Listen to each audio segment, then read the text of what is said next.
So welcome to a series that I'm calling The Pursuit of Holistic Success. So essentially in this series, what I'm trying to share with you guys are the lessons that I'm learning along the way of trying to become an 8-figure entrepreneur, somebody that runs, a big business, and along the way, still being able to have my health, my relationships, my relationship with God, and to continuously learn and share not only just, tactical, but the mental shifts that are required in order to actually reach that level. So one of the most recent lessons that I've been learning about is called, emotional neutrality. This is a very interesting characteristic that I've just been spending the last few months really diving deep on and focusing on this character trait intentionally.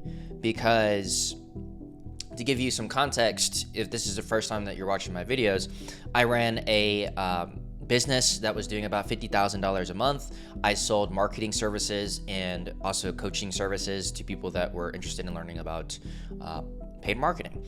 And so a lot of the problems that were, that I ran into at that given point in time was primarily due to the fact that I, grew that business off of sheer willpower. I built it off of grit, speed, action, and really just, taking shots on the goalpost. So that got me to, making $1 million by the age of 25, which is good. But one of the things that I didn't realize was a big hindrance to my leadership, to my team, and number two, just my ability to make better decisions for the business strategically, long-term speaking, boils back down to the lesson that I want to share with you guys today, which is emotional neutrality. Okay, so the first thing that I wanted to really share that has been helping me out a lot recently is knowing my identity outside of the context of outcomes being produced. And if you're watching this, then you're probably somebody that, is a high performer. You almost probably, identify with the results that you've been able to achieve, whether that's within your fitness or within your business or within your relationships. It's hard not to attach your identity of who you are to the work that you produce. They're very intimate. They're very, correlated to one another. However, the thing about identity being attached to the outcomes that, I've been able to produce in the past, it's actually been a hindrance because I would make decisions that made me feel that I'm growing or that I, was able to produce more revenue, more growth.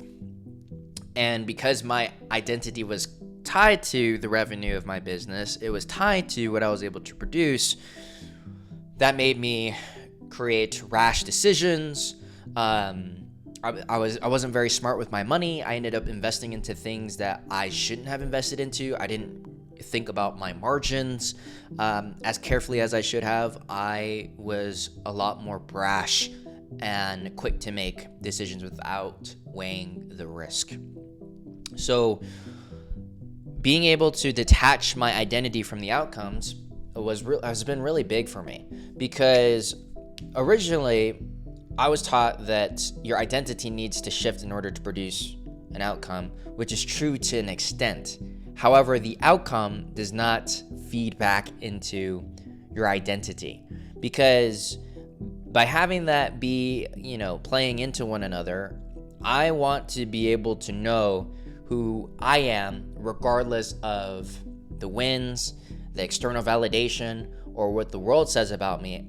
But internally, who I say I am is more important than what the external, validation or external world can do.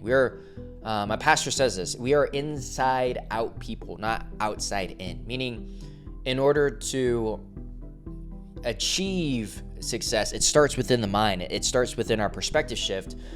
And so being able to separate the external from the internal allows allows me to be able to make decisions that, affect the external and the outcomes that I'm able to produce, and not make that from an emotional standpoint, not because my situation is tied to my identity. And by losing everything, if you guys go onto my YouTube channel, I talk a lot recently about how I lost all the money that I gained over that time period, and that really humbled me, number one. But I've been able to rebuild my sense of identity of who I am by being able to take away the external situation, because identifying with being broke, I just don't see that, because I'm somebody that has spent the time, the effort, the energy to curate my habits, my mindset, my skill set. Those are things that my external situation doesn't reflect in the moment. And so that was a really big shift for me to really just think, okay, well, even if I'm broke or even if I'm rich, regardless of the situation that I'm in, I want to know who I am, irregardless of the circumstances that I'm in. So that solid, the identity solidification of like getting to know who I am, especially at this age of 25, has been very powerful. It's like really reassuring, because I don't need somebody to tell me, oh, TJ, you're smart, or TJ, you're doing such a great job, or TJ, wow, like you're such a great entrepreneur, or like these other things, in order for me to feel as though I'm worthy of the results, because I know that I'm working on the type of man that is capable of producing the result. So yeah, like the identity being completely detached from the outcome, this gives me a lot of peace, because especially, things happen within business. It's not always sunshines and rainbows. There are rainy days, and there are like emergencies. There are things that happen, and for lack of better terms, like shit hits the fan, and like you end up being stressed out. But by being able to detach yourself and knowing that, like, what, control the controllables, but whatever happens outside of my own context, I'm responsible for how I react, but I'm not responsible for the outcome and what's happening right now. That is not a reflection of who I am. It's a part of it, but it's not everything. So meaning if the revenue in the business goes down, which eventually does, and sometimes it swings, sometimes it goes up and down, and that's just how the nature of business is. Just being able to fully detach from the downside and fully detach from the upside and stay completely at this neutral zone allows, the game to be a lot more fun, because it's a lot less emotional, a lot less stressful, and it's a better place to make decisions from, as opposed to just being frantic because you want to force an outcome or force a specific situation to happen within your business. So that's the first thing that I learned, was detaching my identity from the outcomes. Number 2 is that you should be able to feel your emotions, but your emotions should not be able to dictate your actions.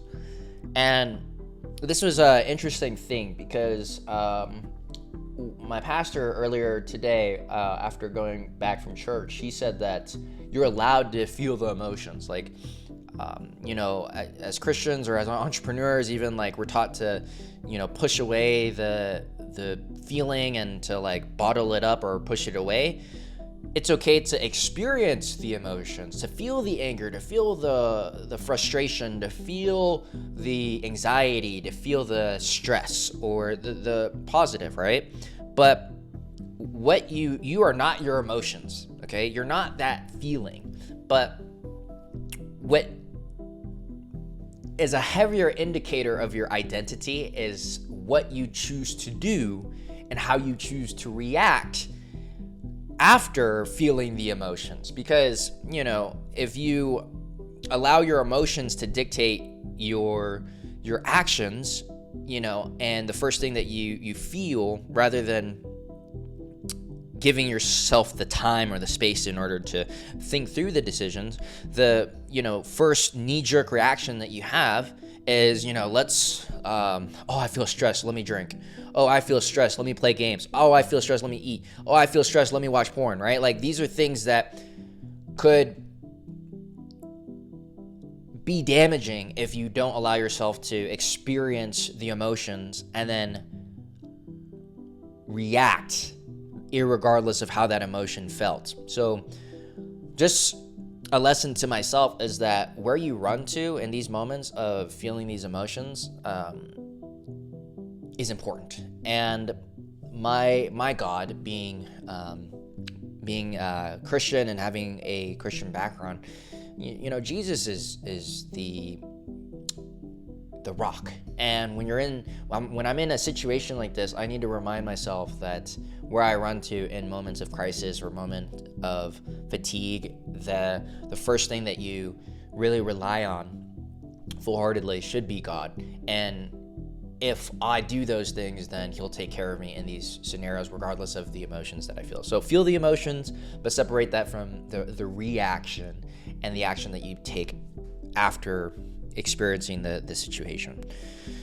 Number 3 is create space between the emotion and the reaction that you have. So this is still something I'm actively working on. It's not just in business, this is in my own personal life, whether that's in my own relationship or this is just a day-to-day basis, where I've been having to give myself time between feeling the emotion, because naturally, like how I'm wired, I feel things. And when I feel it, I feel them. And it's part of my gifts, you know, it's the reason why I connect with people, it's the reason why I have emotional intelligence, but it's also a double-edged sword, because I know that naturally, because I'm inclined to speak from the heart or to take actions that feel right in the moment, or feel good in the moment, that has been a problem as to why I haven't been able to grow more within my career and just grow more as a person. Because what people don't allow themselves to do, at least what I've noticed, and I've been at fault with this, but as I consciously self-reflect and look at myself and try to understand what like issues I had as a character, as an entrepreneur, as a player, is I would have a situation, I would feel the emotion, and then I would take an action that would relieve the negative emotions that I felt. And so as I've been having these situations, especially in business, when there is a bad thing that happens, which has been happening often and, has happened a lot over the last year, I've been giving myself the time to let the fire burn, number 1. Let the person be mad, number 2. Let the scenario, marinate, and allow myself to remove the emotions and look at the situation objectively before I say something and before I give my own 2 cents. And so that has been tremendous to allow me to operate in a neutral standpoint, because I'm not speaking irrationally, I'm not speaking judgmentally, and I'm not tearing people down, I'm not taking irrational actions, I'm not reacting to it. And so that being able to give myself the time to muster my thoughts, to gather my thought process, and allow myself to articulate the message before I actually speak with the person has been like really, really, really powerful, very, very profound, and very instrumental in terms of having better outcomes when it comes to people, better outcomes when it comes to writing ads, better outcomes when it comes to dealing with clients, team members, etc., etc. So those are the things I wanted to cover today, because one of the biggest goals of myself this year, and within this series of the pursuit of holistic success, I'll share the other characteristics and mindset shifts I'm pursuing in order to create an 8-figure, mindset, to put it that way. Emotional neutrality was at the very top of the list, because everything else kind of has a downstream effect from being able to be less moved by day-to-day reactions, right? And so I think that not many channels, number one, that are business oriented really talk about the mindset things. This is something that I'm learning just through experience, learning the hard way, that, these characteristics in a, business environment are not helpful. And especially as a leader, as a father, or as a masculine figure within a family, I don't think that being reactive and going based off of your emotions is a source of strength. And I actually think that it can reflect negatively towards the people that look up to you or rely on you for, consistency and steadiness. Because in a sense of leadership, people that, seem like they got it handled, it makes other people feel like, things are handled. And so even though like these are emotions you can feel, what you say after and the actions you take after feeling these emotions is extremely important.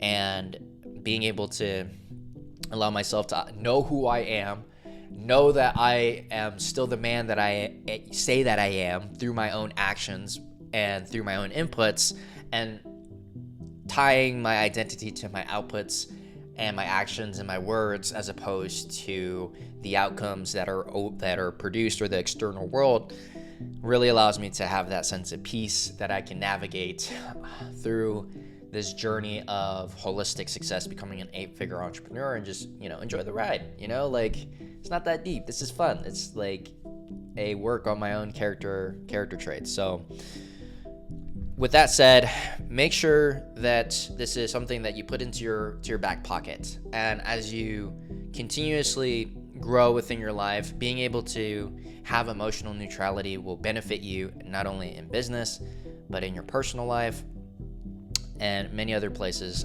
moving forward. So I'm excited to share more of these character traits that I plan on sharing in the future videos. So if this interests you and you like videos like this, please subscribe to the YouTube channel if you found value in this, and I'll catch you in the next one.